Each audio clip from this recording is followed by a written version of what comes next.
All right, three-star diamonds. I'm so excited for today's call. First, I want to say welcome back. I know it's been a little bit. Well, it's been a week, but I always feel sad when I don't see your beautiful faces for very long. So I'm so glad that all of you were able to jump on the call today. I'm really excited about today's call. The reason why, obviously, we have a three-star diamond, Daphne Walter, who has been a coach for a little bit, we'll say, for a couple years.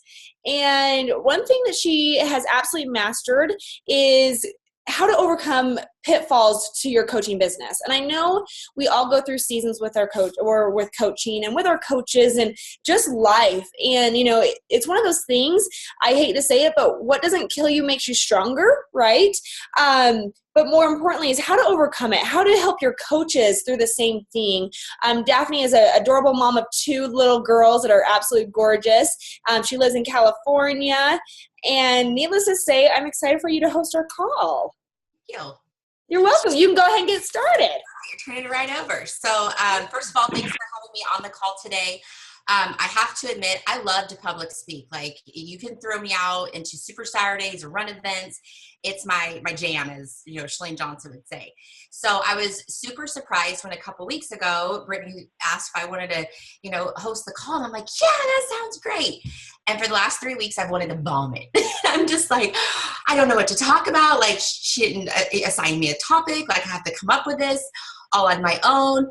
And I would lay in bed at night thinking, what am I going to talk about? Like, I haven't done anything great. I'm not an elite coach. I've dropped rank. Like, I kept telling myself all the reasons why I wasn't good enough to be on this call, to the point where I was about this close to calling Brittany and being like, maybe I do this in a couple more months. Like, let me get some good stuff under my belt, right?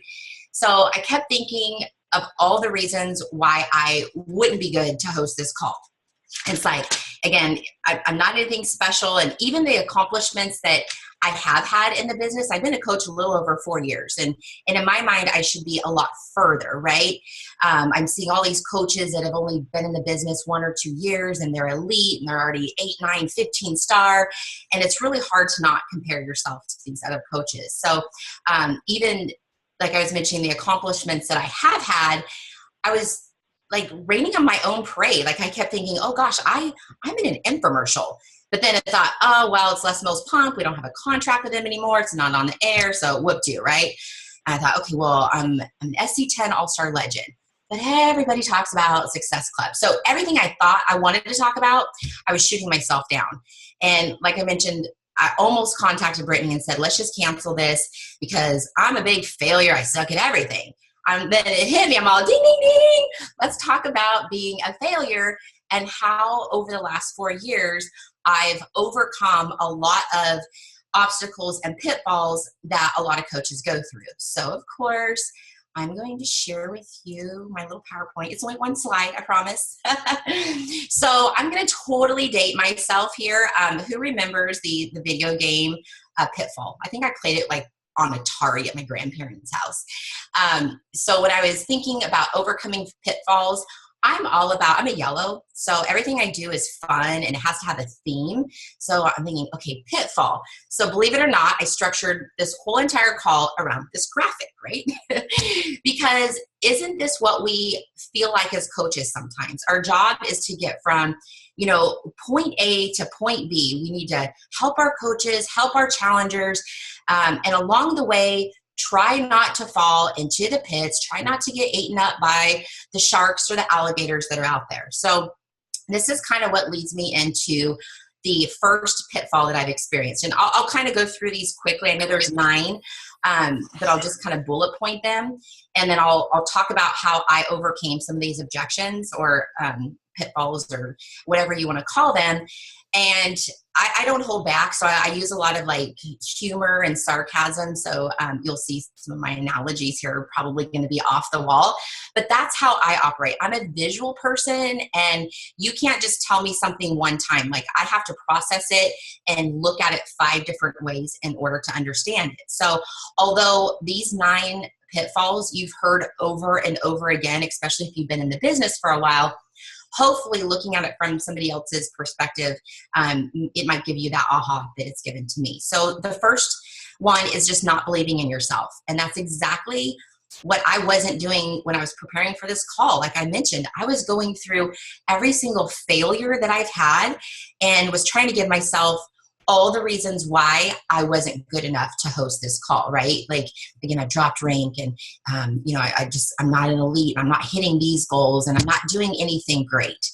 And I feel this with a lot of coaches on my team, whether they're starting off as a first day as a coach or they've been in the coaching business as long as I have, they still don't have that belief that this is for them. When they see people earning the $1 Million Club or paying off their houses, they focus more on what they can't do versus what they can do in the business. So it's like they already start to overwhelm themselves and doubt themselves before they even get started. So one of the ways that I've overcome that, and I say pull up your big girl or big guy panties, a couple different ways. One, I had to sit down and exactly what I did with this call and write out a list of everything I am good at and the things that I have accomplished, whether it was super small or super big. Those small accomplishments give you those endorphins. It gives you that self-confidence to go out and do more. So again, I sat down, I thought, okay, I've been a coach for 4 years and I've built a team of over 1,600, coaches in my downline. I am an SC10 legend earner. So those little accomplishments started making me believe that I can do this and I have something to share. And if I've gone through all of these pitfalls, I can almost guarantee that all these other coaches has as well.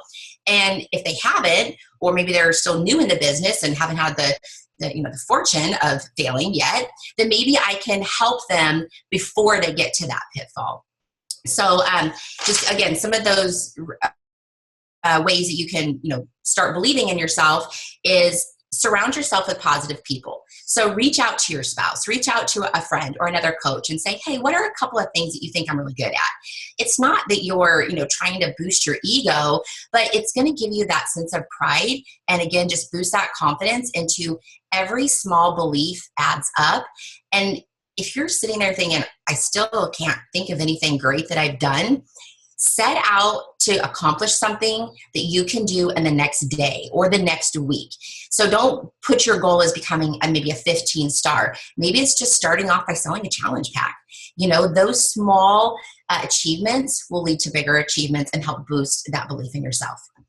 So number 2, overthinking it, it's not that complicated. And this is one of my favorite ones because of the analogy. Again, I'm all about analogies. So a lot of coaches, when they get started, even myself 4 years into this, I overthink and I overprocess. Like even when I want to post a graphic, sometimes it'll take me an hour. I want the right picture. I want the perfect quote.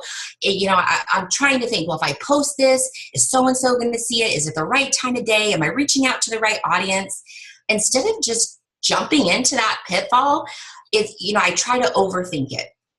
Also, one of the things that a lot of coaches that I'm hearing a lot lately when I'm trying to bring new coaches on and help them get to emerald rank or help them get to diamond rank is that fear of reaching out to people that they feel the business isn't for them. Meaning they don't want to reach out to the stay-at-home mom audience because, they're not going to take this serious enough. They're super busy and they have all these reasons why that person already wouldn't be a good coach before they even reach out to them. Or when they think about reaching out to, the principal at their children's school or the chiropractor in their office. A lot of feedback that I've been receiving lately is, they already have a really good job and they're not going to take this serious. Like they're going to laugh at me if I try to present this to them. So don't try to overcomplicate things. This business is not hard if you just do the simple activities over and over, which again, you've heard over and over before. So my analogy or my how to overcome this is my mall theory. And you're all going to laugh, but my husband explained this to me on the cruise 2 years ago. And he says, your Beachbody business is like a mall. You have your key shops, like your Nordstroms and your Macy's and those large retail stores. Those are your diamond coaches. Those are the ones that, yes, you're checking in with them, every week or every couple weeks. They are solid. They are revenue. They're bringing in all the revenue. They're driving business. They're constantly growing their team. So you have those large retail stores. But a mall also needs those small discount shops too. And I know we kind of go back and forth on, should we sign coaches as discount? I mean, I have some people on my team that only sign discount coaches, and I have some that won't sign a coach unless they know they're going to be working the business, which to me, you have to have a healthy mix of all of them. Because if I visualize my mall, I have my Nordstroms and my Macy's, but then I also have those other shops like, I'm sorry, I'm a girl, Roxy or Sephora. Those shops are bringing in business. They're not going anywhere. They're consistent. They're not looking to be the multi-million-dollar retail stores, but they're not also the little kiosks they're going to open and close, right? So there's three different types of stores, I guess you could say, you have in your mall. You have your large ones, you have your retail ones, and then you do have those little kiosk shops. I mean, how many times do we go to the mall and there's a pretzel store there? And then next month we go and it's a donut shop.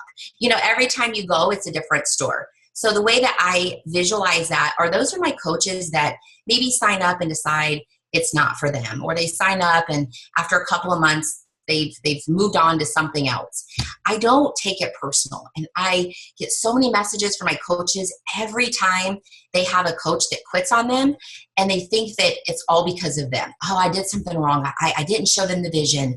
When really it's not about that. It's just a part of the business. You're going to have those 3 different types of shops in your mall. So don't try to overthink things. It's not that complicated. Just build your mall. So number 3. Turn and burn coaches. And for the longest time, I was so guilty of this, I would say until like the last year, which is sad to say considering I've been a coach for 4 years, that I would sign up coaches. And as soon as I sign them up, I mean, how hard do we work to get a coach? Sometimes we work weeks or even months to sign up that coach. But as soon as we sign that coach, it's like, we got them. And then we move on to the next person.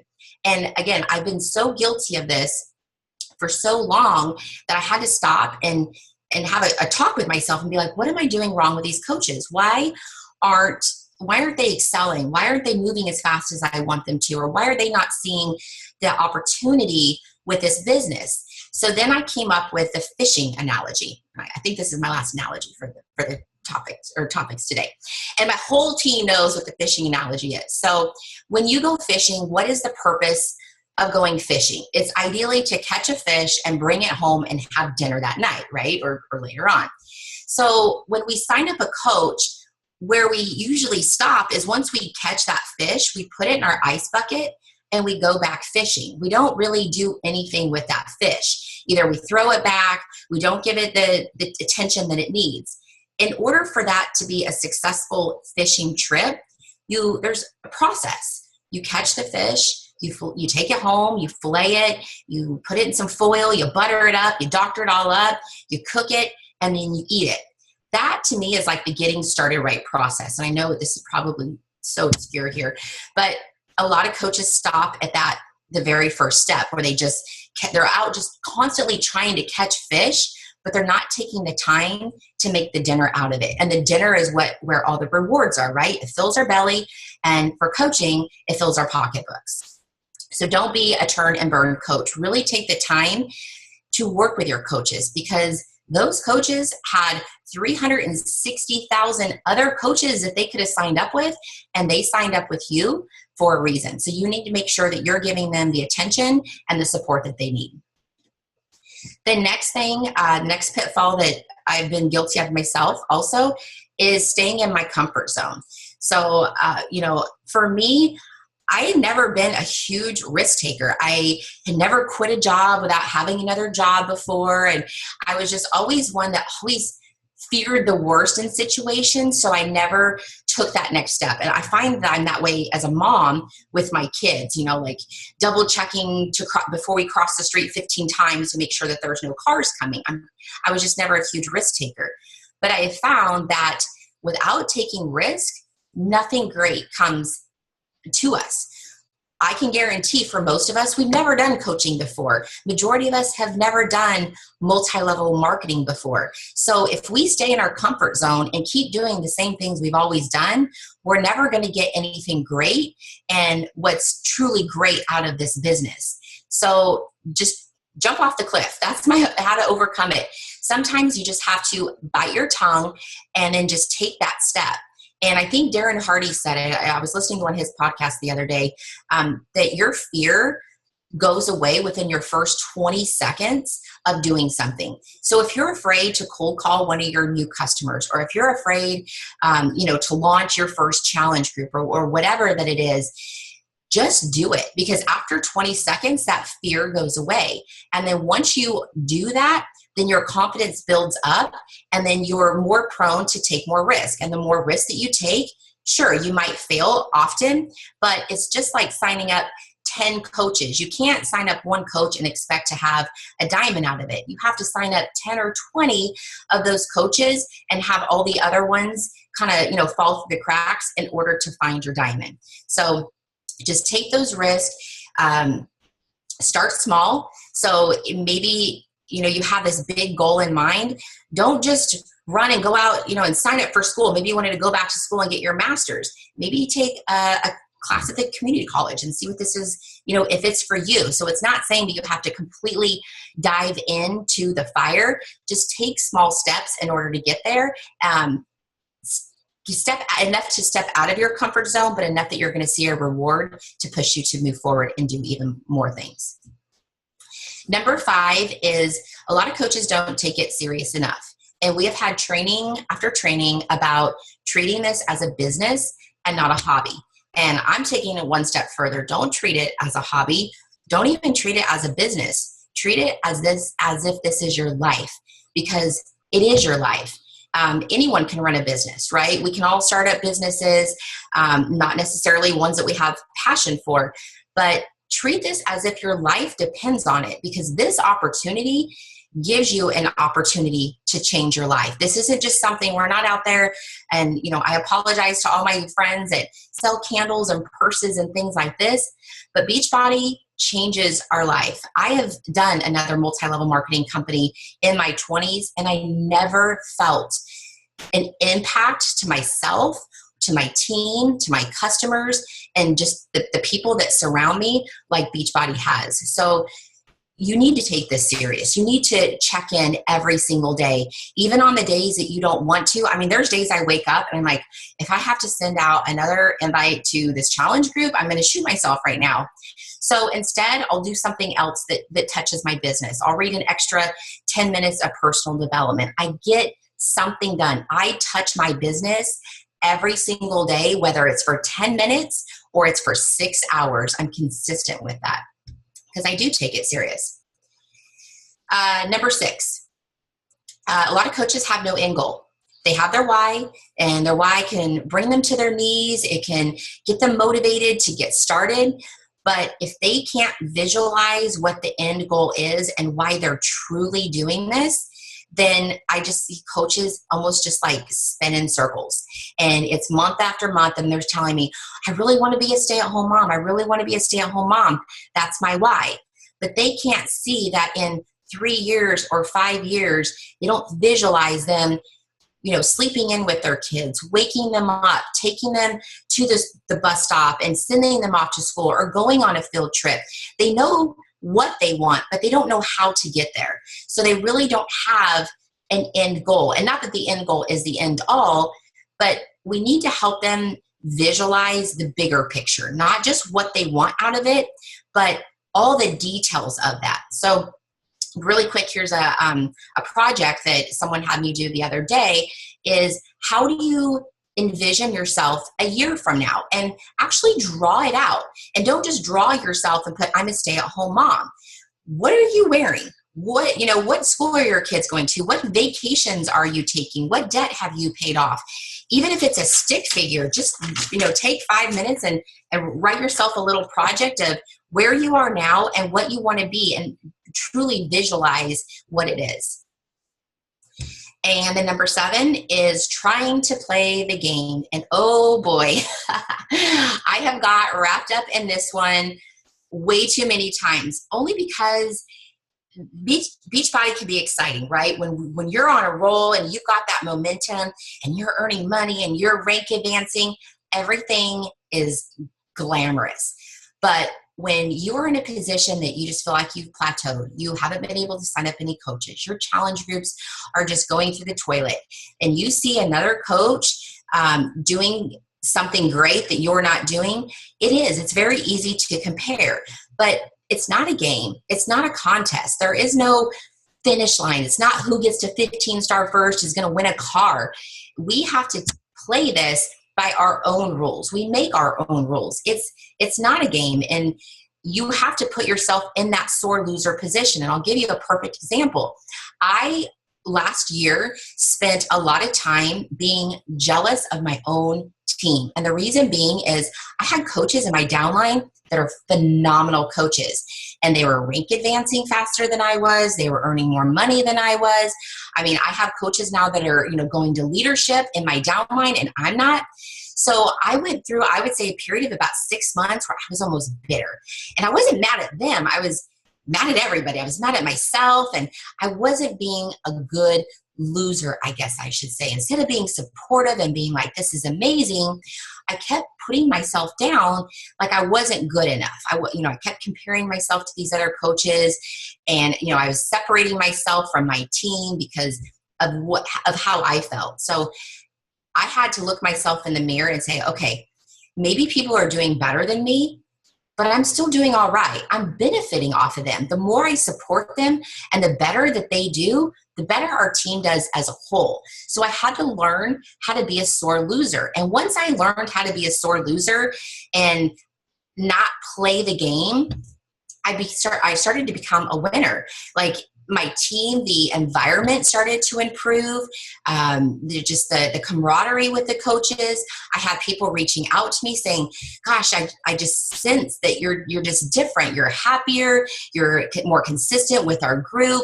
And it was me. It was me holding me back. And it was my jealousy and bitterness that I had to keep up, or that I had to compete with people. And that's not what it's about. So don't put yourself into the playing the game mode. Number 8, going straight for the sale. And you're going to laugh because I put don't skip the foreplay. So a lot of times, what do? Someone wants to join a challenge group, or they want to be a coach. We're like, oh yeah, just get this challenge pack and I'll get you added to my group. That person has no idea what they just purchased, what they're going to expect, when your challenge group even starts. Here it is Friday, and your challenge group started Monday, and they haven't even posted one thing. They didn't even know that your challenge group has begun, nothing. So in order to be a successful coach, you need to make sure that you are building those relationships, that you are educating people on whether you're signing up a new coach or signing up a new customer, what the expectations are. It's almost like, and excuse the language, when you're in that active relationship, you got to have a little bit of the foreplay. You got to get that person ready for what the next step is going to be. If you skip that whole first part, you're completely setting yourself up and that next person up for failure. And if you keep doing that, you're going to lose the trust and respect of people. And word of mouth, it spreads fast. If you're promoting your next challenge group and somebody had a really bad experience, they're going to let that person know, hey, I joined that challenge group and it's not all that, she said that it was going to be, or I didn't receive the support that, she said that I was going to receive. Versus if you take the time, and it could just be an extra step or two, an extra email or message to them, or pick up the phone and call that person to learn more about their goals and their why, you will be more successful and they will be more successful. So that is a key part, is not to skip the foreplay, I guess you could say. And last but not least, number 9, because 9 is my favorite number, so everything has to do with numbers 9, is we don't stay disciplined. And I see this a lot with more of the seasoned coaches, especially those coaches that have had maybe a huge transformation when they first got started with the business. Because when we first get started, we're all about taking people on our journey. We're working out, we're drinking our Shakeology, we're doing our 3 vital behaviors, we're inviting, we're doing our personal development. And once we get a little bit comfortable and relaxed in the business, it's like, all right, well, I skip my personal development today. That's okay. And 2-3 days go by. Next thing you know, it's been a month since you've done any personal development. Or you get so involved in the business. Maybe your business is just booming and you're rocking it and you're earning money and it's like, I really don't need to work out anymore because now I'm earning money. Isn't that what I'm supposed to be doing as a coach, and is earning money, right? Because it's a business. So a lot of people forget one, two, or all three of the three vital behaviors.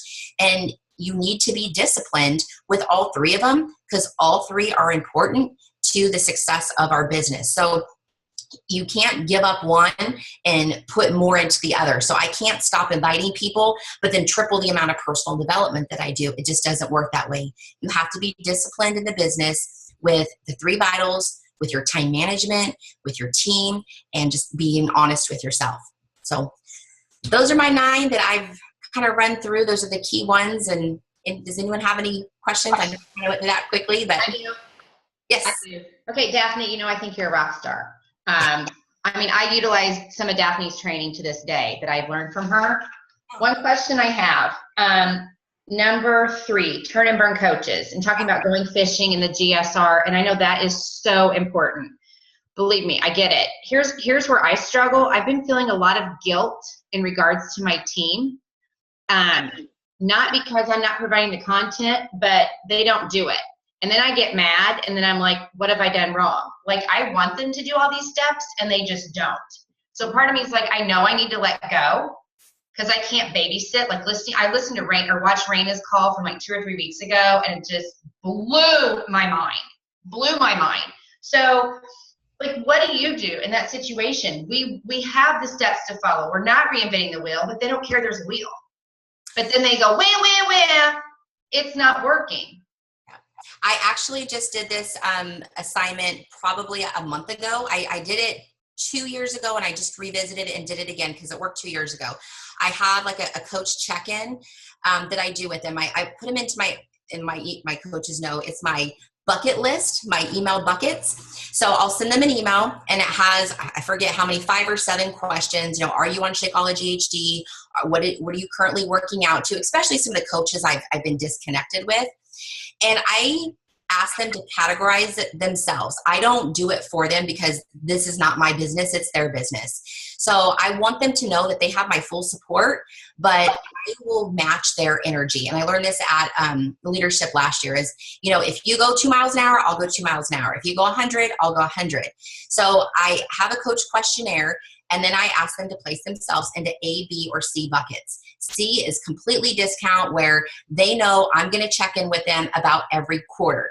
They are under the radar. They're never going to sell anything. They're consistent with their workouts, hopefully. But they don't want me to check in, to the point where if I check in with them too much, then they pushing them into the business. And that's not my intent at all. I just want to make sure that the reason why they signed up to get a discount is to make them successful on their journey. My B coaches are my retail. So they are the ones that tell me, yeah, it'd be great to earn, $500 a month. I don't ever want to be, a millionaire. I don't ever want to walk across stage or go to a Super Saturday. But can you just tell me how to bring in a little extra, travel money or college fund money? And then your A coaches are going to be your rock star coaches. And those are the ones that, want to earn $1,000 a week or more, and they, want to move up in the business. So then I put them on my calendar. I just do a reoccurring check-in. My A coaches, I'm checking in with every week. My B coaches are every month, and my C coaches are every quarter. And I tell them at any time that this can change. So if they decide that they want to pull back or speed up, then I'll adjust my support to them. But for the first 2 years of me being a coach, I worked 24/7 because I thought I had to check in with everybody every day, and I was doing something wrong. And if I didn't hear back from them, it's because they didn't like me or I said something wrong on a call. And it got to the point where I had to get over it. It wasn't about me. It's about them.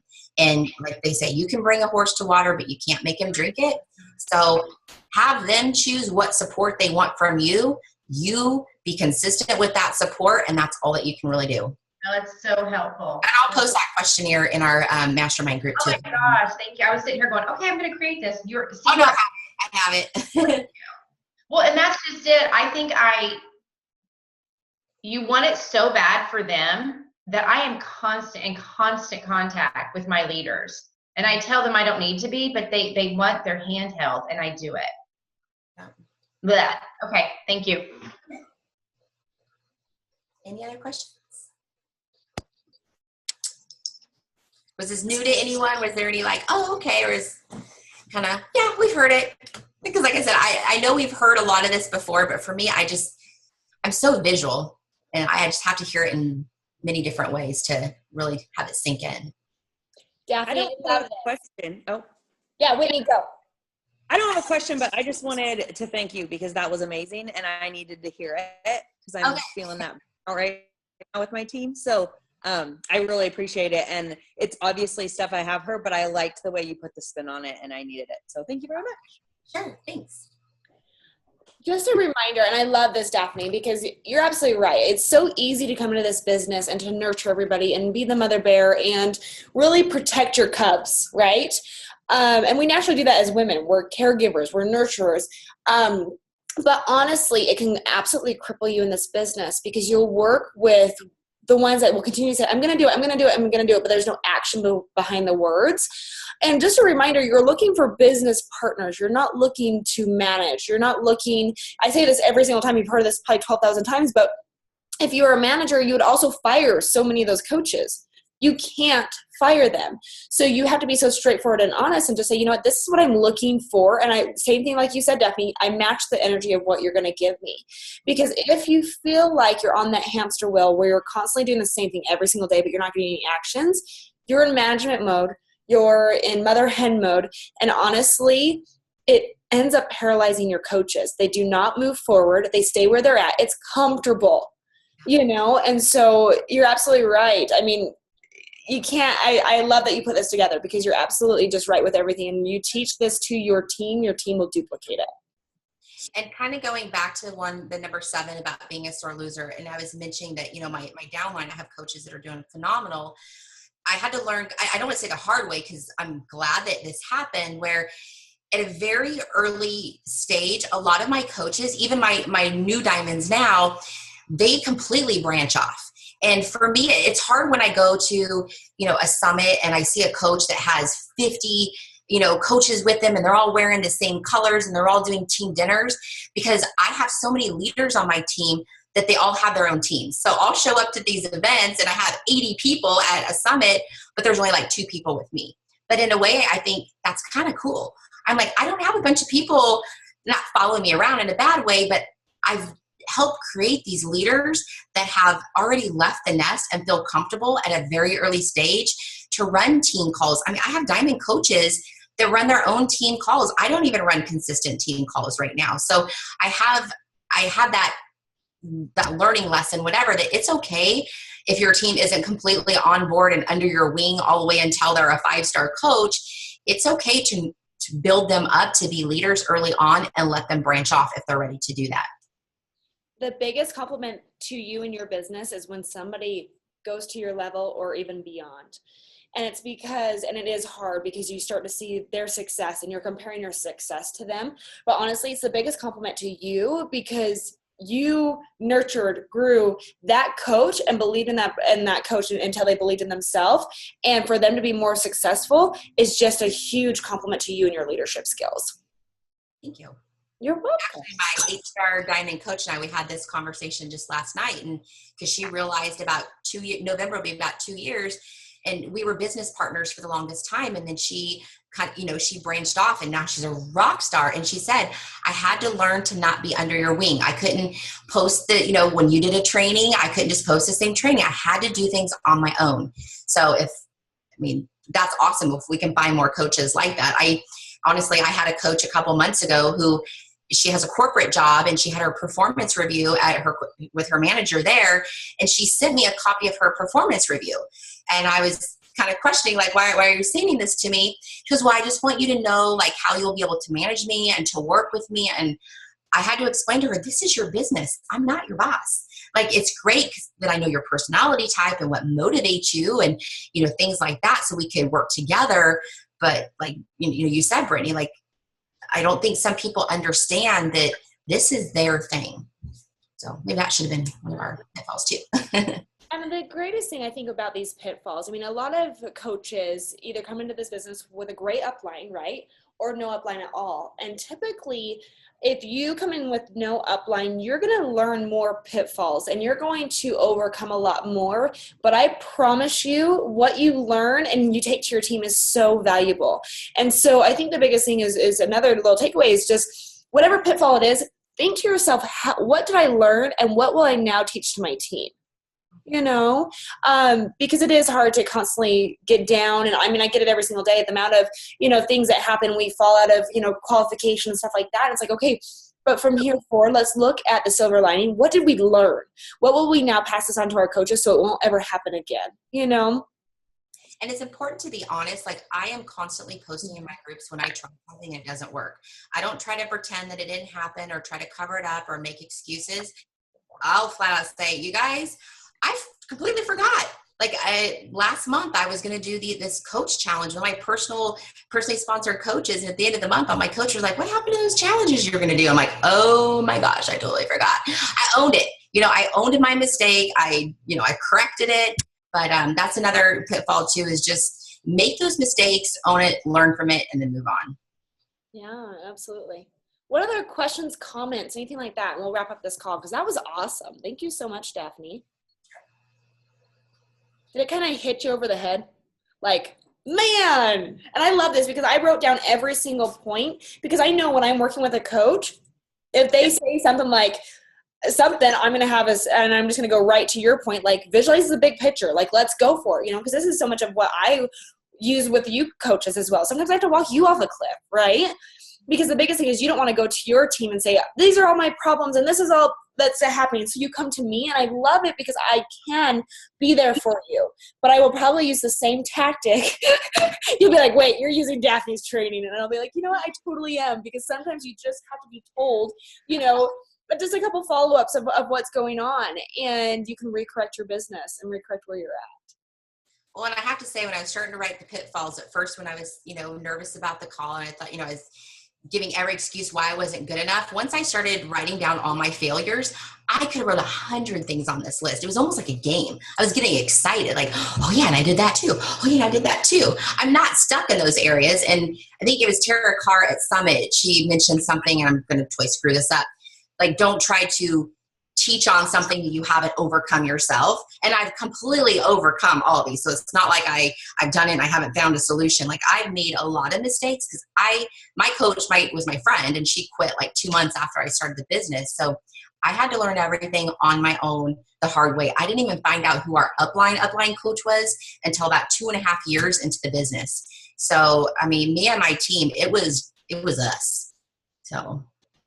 Absolutely. Well, I'm so glad that you did not call me or text me or message me or whatever and say, Brittany, I can't do it, because you totally just killed it. So I'm so proud of you, you know, for getting out of your comfort zone. And sometimes the things that we are so nervous and worried about is the thing that we have to do the most. So I really just challenge you guys with that. If you feel like, and I always say this, eat that frog. You know, I had a 4-star diamond call yesterday, and a coach said, you know what, we all hate messaging new prospects. We all hate inviting, but you know what? It's the first thing you do. You eat that frog and you walk away.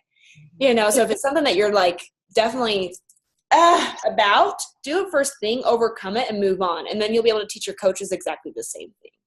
So Daphne, that was awesome. I love it. You did an amazing job. You deserved to speak on this today. You are very successful in all that you do. And like I said before, everything that you've overcome, you will teach to your team and make your foundation even that much stronger. So I appreciate your time. You ladies want to say anything else? Be part of anything else? You're welcome. So fun. All right, ladies, you have a wonderful rest of your day. Thanks for being part of this, and we'll talk to you next week, okay? Bye.